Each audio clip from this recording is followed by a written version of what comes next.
Marrëdhënia burr-grua mund të jetë universale, por një komedi italiane gjithsesi duhet përshtatur për publikun shqiptar. Sinfonia e Fatit vjen në Shqipëri për herë të parë dhe ekskluzivisht në Fier, me synimin e drejtorisë së artit për shfaqje cilësore. Një komedi ku aktorët janë lënë në lirshmëri për të sjellë tek publiku një realitet universal, thot regjizorja Adriada Dervishi.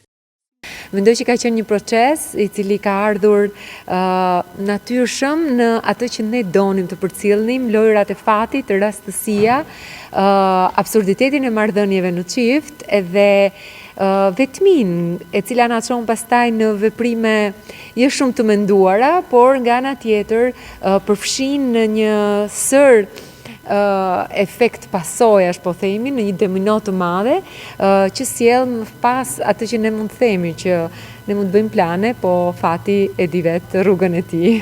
Kalendari artistik i muajit nisi me Sinfoninë e Fatit, e cila do të shfaqet edhe 2 net të tjera. Me një kast aktorësh të njohur si Olta Daku, Neritan Liçaj dhe Giuliano Brisku, shfaqja është pritur me duar trokitje nga publiku fierak. Për mua është kënaqësi që të ndaj skenën me 2 nga aktorët më të mirë shqiptar, Olta Daku dhe Neritan Liçaj.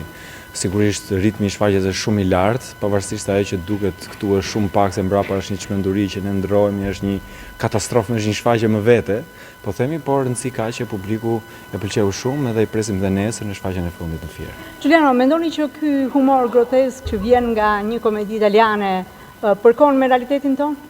Nuk e di nëse përkon me realitetin ton, ka sigurisht egoizmi është i gjithanshëm, është një simbolik ose mund të themi është një ndjesi që e ka çdo njeri në mbar botën. Sigurisht, po këto janë dhe fenomene që ndodhin edhe në vendin ton, patjetër. Të vish në Fier është gjithmonë një mrekulli, edhe i falenderojmë që na dhanë mundësinë ta japim premierën këtu.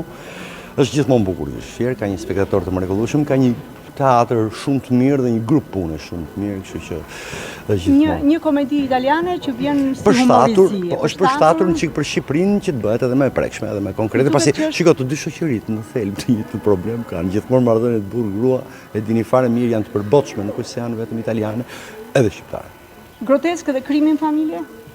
Nuk flitet për krim në familje, se kjo është grotesk, kjo presupozon një krim në familje që është një skerceto, le të themi, është një shaka, është ajo që thatë juve pak më parë, është komedi pak e zezë, por nuk është se ne nxisim krimin përkundrazi, ne themi që gjërat të tilla mund të sheshohen, në fund fare janë njerëz që e duan jetën. Gjatë muajit maj në Teatrin Mbyllis shfaqen 6 vepra, 5 prej të cilave janë premier. Mes deputimeve të mëdhenjve të skenës, për herë të parë, agjenda artistike përfshin edhe shfaqjet e festivalit të rinjve, duke pasuruar repertorin e shfaqjeve në teatr.